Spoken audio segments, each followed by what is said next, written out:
They didn't die in the raid, they vanished into history. The year is 1867, and dawn arrives without mercy. Pale light creeps over a coastal village in Northumbria, touching what is left behind rather than what was taken. Smoke still hangs low in the air, thin and bitter, clinging to the ruins of homes that stood only hours ago. Doors lie broken where they were forced inward. Roof beams smolder like tired bones. The sea is calm again, as if it had not carried death upon its surface before sunrise. The longships are already gone. Their oars no longer cut the water. Their sails no longer stain the horizon. What remains is silence, and within that silence, women stand motionless in doorways that no longer belong to them. They are widows now, though the word has not yet settled into their mouths. Some clutch children wrapped in ash-stained cloth. Others hold nothing at all, their hands empty because everything else has been burned or taken. The children do not cry yet. They are still listening, waiting for a voice that will never answer.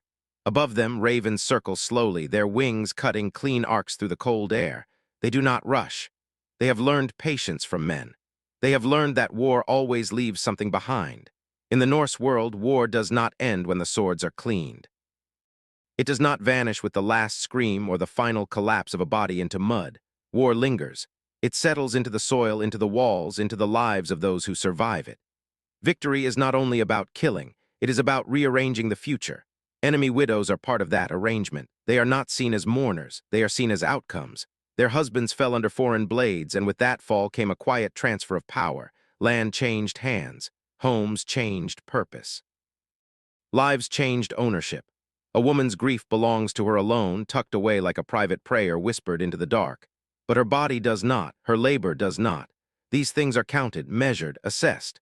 The men who came from across the sea do not record names. Names are soft things, names slow the hand. Instead, they scratch numbers into waxed tablets and rough parchment. Silver taken, cattle seized, captives gathered.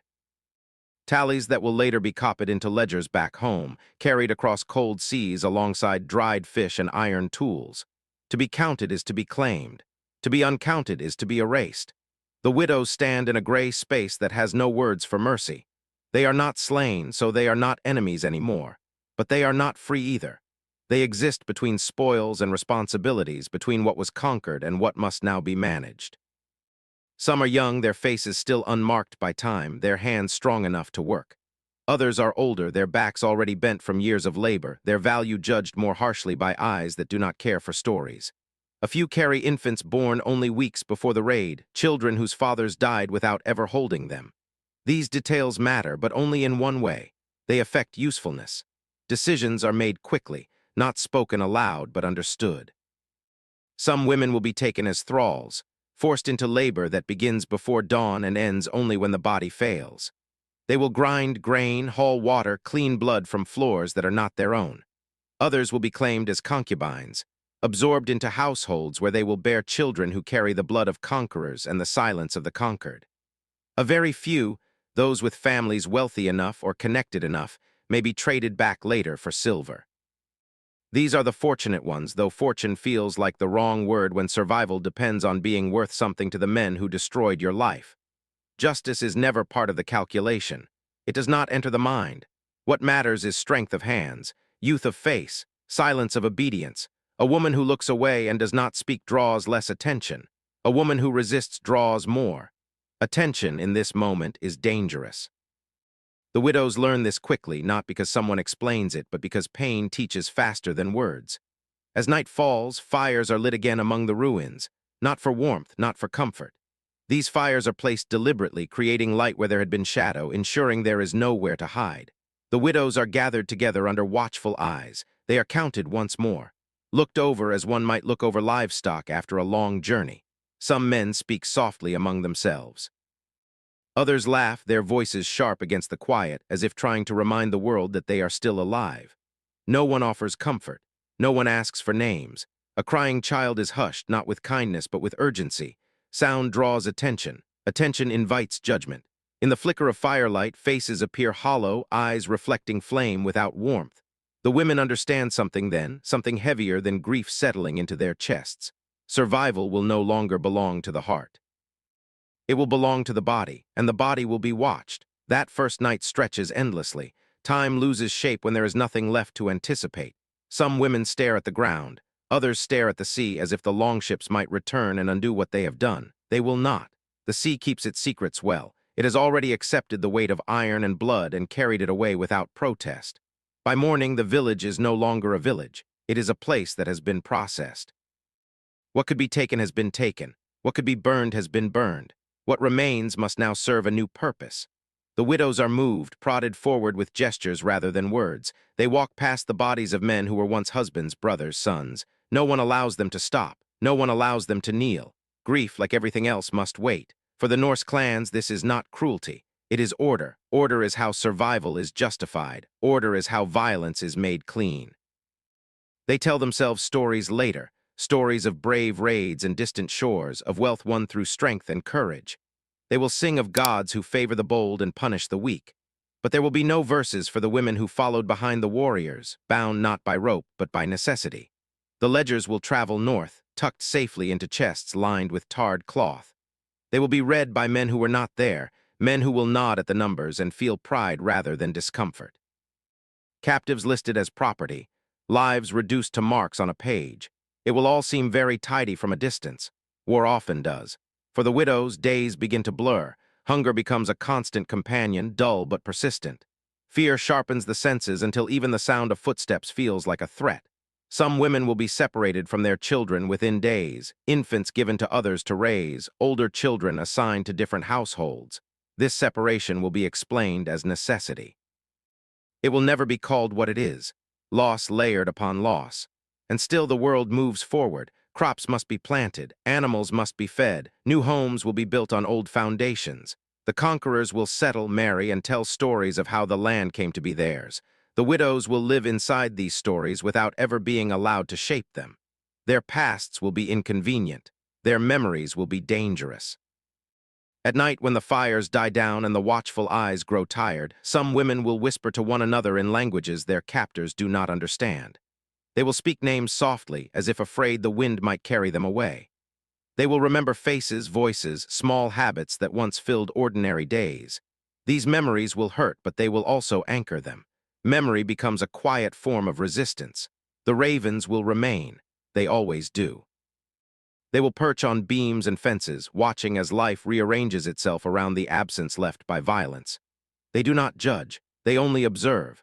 In their dark eyes, everything looks the same. Victory, defeat, survival, all of it feeds something. And as the sea continues to rise and fall along the shore, carrying traders, raiders, and fishermen alike, it carries with it a truth no saga will ever sing. Conquest does not end with the taking of land or the counting of silver. It ends when every life left behind has been bent into usefulness, when grief has been made quiet, when survival has been priced and paid for in silence. And somewhere between the crackle of dying fires and the steady pull of the tide, the widows learn that history will move on without them, unless someone someday listens closely enough to hear what was buried beneath the numbers.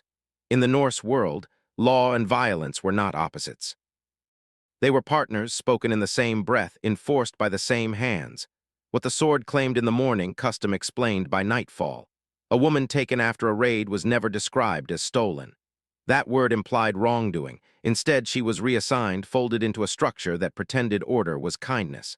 The men who made these decisions did so without hesitation, without ceremony. To them, this was balance restored. Better a hearth than a grave, better obedience than death. Saying passed easily from mouth to mouth, repeated until it sounded like mercy rather than threat. The widows learned quickly that survival came with conditions. They were given tasks before they were given rest. Grain to grind until their arms trembled, animals to tend in cold dawns when frost bit through thin cloth, floors to scrub where blood had already dried into the wood. Labor became their language, each movement watched, each pause noted. Their bodies adjusted before their minds had time to protest. Pain was no longer an event, it was a rhythm. Those taken as thralls slept near doorways or beside animals, always close enough to be summoned, never close enough to be family. Their pasts were not forbidden, only ignored. Names were inconvenient. They carried memories of places the Norse did not wish to imagine, so the women were called by function instead. Grinder, milk bearer, bed warmer. Each title erased something human and replaced it with purpose. When a name was spoken, it was usually shouted, sharpened by irritation, stripped of warmth. Some widows were absorbed into households as secondary wives, though the word wife offered little protection. These women were given beds, sometimes furs, sometimes food that was warmer and more plentiful. Outsiders later called this fortune. Inside the longhouse, it felt like a quieter cage. They bore children who carried their captors' blood and their silence. These children were claimed eagerly, celebrated as proof of conquest made permanent. The mother's lineage vanished the moment the child was named. Language became a tool of survival. Some women learned it quickly, copying sounds with careful mouths, afraid of mistakes. Misunderstanding brought punishment. A wrong response could mean a blow. A delayed response could mean suspicion. Fluency became armor. Other women chose silence. They spoke only when forced, guarding their original language like a secret kept under the tongue. Words remembered became small acts of defiance. The hierarchy inside the longhouse was clear and rigid. A Norse wife stood at the center, protected by law, kin, and visible status. Her children inherited openly. Her grievances mattered. Beneath her stood the captured widow, tolerated but never fully seen. She lived by restraint alone. No law protected her from a raised hand. No kin stood ready to avenge her. If she resisted, she was beaten until resistance became too costly. If she complied, she faded into the background, useful and unnoticed. Either way, her grief was inconvenient. It interrupted work. It slowed obedience. It reminded others that this order had been built on loss. Winter hardened everything. Cold pressed into the walls of longhouses and into the bones of those who slept nearest the ground. Widows worked through it, fingers cracked and bleeding, breath fogging the air as they labored. Wool cloaks were woven from sheep they tended, but warmth was rationed. Fire was shared according to rank. Hunger became sharpest in silence when there was no distraction from the gnawing ache.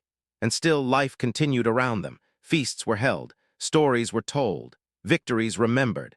Men laughed loudly over ale, recounting raids as if they were tests of bravery rather than exercises of domination. Widows listened without being seen. Each story reshaped the past into something cleaner, something easier to praise. The men spoke of glory. The women remembered smoke. There were whispers even then, quiet ones, dangerous ones. Women who learned which herbs slowed the heart just enough to weaken a cruel master. Women who let sickness linger. Women who stirred pots a little longer than instructed. These acts were never spoken of openly. They passed from mouth to mouth in glances, in pauses, in warnings. Most resistance was small. Most resistance was invisible. It had to be. Children born of conquest grew within this silence. Some were raised fully Norse, never told the truth of their mothers' pasts. Others were taught quietly late at night in words barely spoken. Another god, another father, another home beyond the sea. These lessons were dangerous. Memory itself was dangerous, but forgetting felt like a second death. History would never record these moments. It favored the loud. It favored those who carved runes into stone and wood, those who told stories that praised strength and ignored suffering. The women who washed blood from tunics left no marks behind. Water erased their work. So did time. What made the injustice heavier was how normal it became. No trial marked the transition from free to owned. No question interrupted the process. No reckoning followed. The widows were absorbed into a system that converted loss into labor and trauma into tradition. Children grew up watching this order, learning it as truth rather than choice. By the time they were old enough to question it, it felt ancient, unmovable, ordained. Seasons turned, snow melted, crops grew again, the land healed faster than the people. The sorrow of the widows did not disappear, it settled. It soaked into wool cloaks worn year after year. It lingered in the smoke-stained beams of longhouses. It waited in the quiet moments between tasks, in the seconds before sleep, in the spaces where memory refused to fade. Some women lived long lives within this system. They aged into invisibility, their labor replaced by younger hands, their bodies no longer useful enough to watch closely. Old age brought a strange freedom. Words spoken softly were less noticed. Glances exchanged were less questioned. Memory survived there, thin but unbroken. And yet silence remained the strongest rule of all. To speak too loudly was to invite correction. To remember openly was to threaten the order that had made survival possible. So the widows learned to carry truth the way others carried scars. Hidden, always present, never healed. As winters passed and years folded into one another, the injustice no longer shocked anyone who lived within it. That was its greatest cruelty. It no longer needed force to sustain itself. It lived through habit, through tradition. Through the quiet agreement not to look too closely. The longhouses stood firm against the wind, their walls thick with smoke and stories. Inside them, women moved like shadows, essential and unseen. And beneath the sound of laughter, beneath the crackle of fire, beneath the creak of old wood, something waited. A weight of unspoken truth, a memory refusing to die, waiting for the day when silence would no longer be enough and the past would demand to be heard. Centuries pass before the story begins to speak again, and when it does not raise its voice. It whispers. It breathes from the edges of parchment, from ink faded into the color of dust, from records never meant to be read aloud. The heroic songs have survived intact, polished by repetition, but the truth lives elsewhere, tucked into margins where scribes complained rather than celebrated. In the quiet corners of monastic libraries, a 9th-century abbey record notes women taken alive after raids, their names omitted, their presence recorded only as a problem to be managed. The words are careful, restrained, as if even writing them felt dangerous. No drama, no outrage, just a line that should not be there, waiting for someone patient enough to notice. Another fragment surfaces far from the cloister, carried across centuries by law rather than faith. An Icelandic law code, written generations later, pauses briefly to acknowledge children born of thralls, children conceived through conquest, never fully free no matter how faithfully they served. The sentence is small, almost polite. It does not explain how these children came to be. It does not need to. It assumes the reader already knows. Law rarely explains injustice. It normalizes it. The revelation does not arrive like a thunderclap. There is no single document, no sudden confession. It arrives slowly, accumulating weight the way snow gathers on a roof. Bone by bone, sentence by sentence. Each fragment alone seems insignificant. Together they begin to lean toward one another, forming a shape that cannot be ignored. Scholars notice patterns, repeated silences, familiar phrases that excuse without explaining. Then the earth begins to speak. Archaeologists uncover graves in places where Norse women should have been buried with care and ornament. Instead, they find bodies laid plainly, sometimes hastily, sometimes with the posture of exhaustion rather than ritual. There is no jewelry, no brooches, no knives placed for the afterlife, just bones arranged as if their final value had already been spent. Soil samples tell stories teeth cannot hide. Isotopes reveal southern origins, diets shaped by different lands. These women did not grow up here. They arrived later. They arrived unwillingly. Their graves are quiet accusations. They sit at the edges of settlements, near work areas, near animals, near places of use rather than honor. They were buried where they labored, where they were last needed. Death did not restore their dignity. It preserved the hierarchy. As evidence grows, scholars begin to understand what had long been dismissed as coincidence. These widows were not rare outcomes of chaotic war. They were not exceptions. They were a system, a repeated practice refined over generations. A method of stabilizing settlements quickly by absorbing foreign women into households, into labor, into bloodlines that erased their origins while benefiting from their bodies. Even the sagas, once approached with different eyes, begin to confess. They praise men who took wives abroad, presenting it as proof of bravery and reach. The language is casual, proud. Consent is never mentioned. It does not need to be denied when it is not considered. Lineage is celebrated without pause, as if blood alone sanctifies history. The sagas do not lie, they simply choose what not to see. The heroic age, stripped of romance, reveals itself as a machinery of domination. War feeds it, custom maintains it, forgetting protects it, strength is praised, suffering is background noise, the stories endure because they are loud, the widows vanish because they were quiet. Recognition arrives late, but it arrives nonetheless, not through vengeance. Not through condemnation shouted across time. Through naming, through context, through the slow discipline of refusing to look away. The dignity of the widows returns not because history can save them, but because it can finally see them. Their suffering explains what triumph once obscured, why some Norse settlements stabilized with surprising speed, why cultural blending appears uneven, favoring one voice while silencing another, why entire generations seem to arrive without roots, their origins blurred or erased. Patterns once attributed to adaptability are now understood as coercion. Integration once praised as harmony is re-examined as necessity. Silence once mistaken for consent is recognized as survival. Each realization does not rewrite the past, it sharpens it. The facade of the oppressor does not crack with shame. Shame requires reflection. It cracks with exposure. What once passed as tradition is revealed as convenience dressed as law. What was framed as mercy is exposed as efficiency. Better a hearth than a grave was never a choice offered freely. It was a sentence delivered softly enough to sound kind. The shift in understanding is subtle but irreversible. Museums change labels, footnotes grow longer, lectures pause where they once rushed forward. The story grows heavier, more complex, less flattering. Some resist this weight. They prefer the clean lines of heroism. They argue that the past should not be judged, but judgment is not what history is doing now. It is listening. Listening to the gaps, listening to the absences, listening to what had to be forgotten for the stories of strength to stand uninterrupted. The widows do not ask for apology, they ask for acknowledgement. They ask to be placed back into the narrative not as symbols, but as people whose lives bent history in quiet ways. Their recognition changes how conquest is understood, not as a moment, but as a process, not as victory alone, but as rearrangement that lasted generations.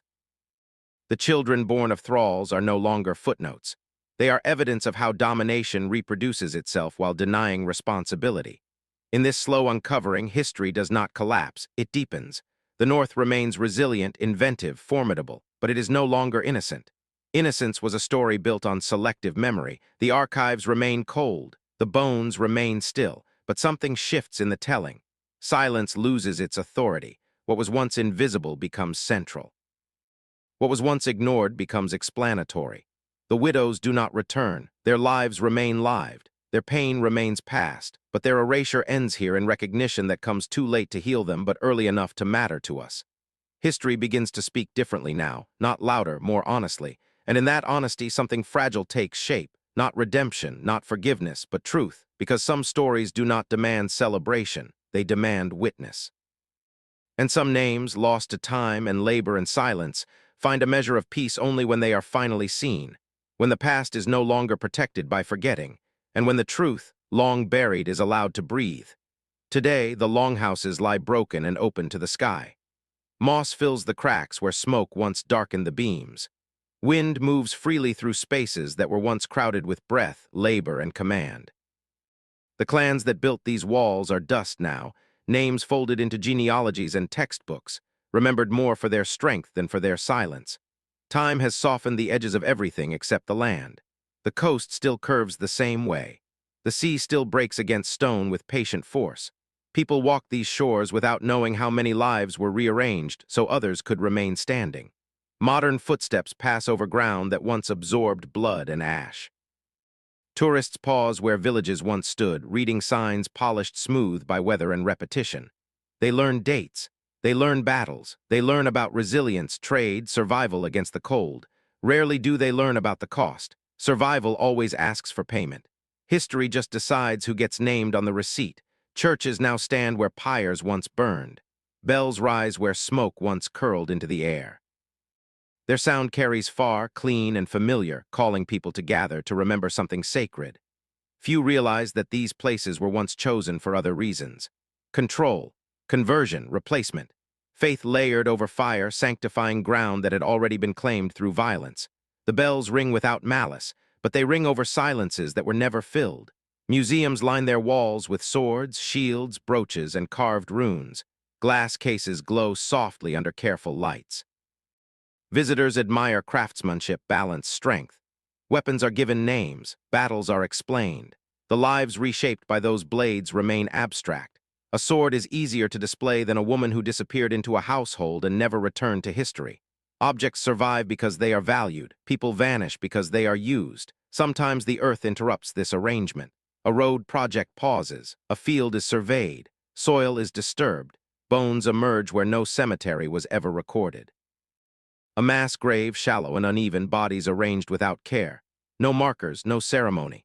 The remains are studied quietly, respectfully, but the questions they raise are heavy. Who were they? Why here? Why forgot? The answers never arrive fully. They arrive in fragments like everything else. Sometimes the interruption is smaller. A scholar reading late at night stops at a footnote that does not quite fit. A phrase too casual, a rule too specific. A silence where explanation should be. The scholar reads it again. And again, something shifts. Attention deepens. The past leans closer, not demanding, just waiting. The past rarely shouts. It does not need to, it persists. It repeats itself in patterns, in absences, in the strange familiarity of injustice that feels old because it is. When listened to carefully, it begins to speak through what was excluded. The widows are no longer bound by chains or hearths. Their bodies are free of labor. Their names, where they ever existed, are free of correction. But they remain bound by a question that history has only recently learned how to ask. Who was made invisible so others could endure? Who paid the cost of stability? Who absorbed violence quietly so that societies could describe themselves as orderly? There is no justice that reaches backward cleanly, no ruling that restores a stolen life, no apology that crosses centuries intact. Time does not reverse, bones do not rise, but there is acknowledgement, and acknowledgement, though fragile, has weight. It shifts how stories are told. It changes where pauses fall. It alters what is celebrated and what is examined. Redemption does not arrive as forgiveness. It arrives as refusal, refusal to repeat the lie, refusal to protect comfort at the expense of truth, refusal to let silence masquerade as neutrality. This kind of redemption is quiet. It does not absolve. It witnesses. The North remembers itself as brave, as resilient, as forged by hardship and cold seas. This memory is not false. It is incomplete. To remember fully is to widen the frame, to include the women who endured conquest without songs, whose lives were absorbed into households and bloodlines without record. They lived on not as heroes, but as evidence. Evidence of how power sustains itself. Evidence of how survival can depend on another's erasure. Their suffering shaped families in ways never spoken aloud. It shaped cultures through blended customs and silenced languages. It shaped futures that appeared seamless only because rupture had been normalized. Every stable settlement built quickly carries questions beneath it. Stability is rarely accidental. When descendants trace lineage now, they find gaps. Sudden arrivals, stories that begin mid-sentence. These are not mysteries to be solved. They are reminders. The past does not owe clarity, it offers context. The bells still ring across these lands. Morning, evening, ceremony, loss. They toll for everyone now. Not just for kings and warriors, but for those whose lives were never carved into stone. They do not ring in mourning alone. They ring in recognition. Sound moving through air that once carried smoke and orders and fear. To tell these histories is not to accuse the present. It is to free it from inheritance it did not choose but still carries. Truth does not weaken a culture. It grounds it. It allows strength to exist without denial. Some histories do not ask to be celebrated. They do not fit comfortably into pride. They ask to be told with care, with restraint, with honesty. They ask for space in the story, not decoration. The longhouses will never stand again. The widows will never speak in their own voices. But their presence can be felt in the way the story slows now, in the way silence is no longer mistaken for consent. And somewhere between ruin and record, between bell and bone, the past settles into something closer to truth. Not loud, not complete, but finally acknowledged. Because some names, even when lost, only find peace when the truth is spoken.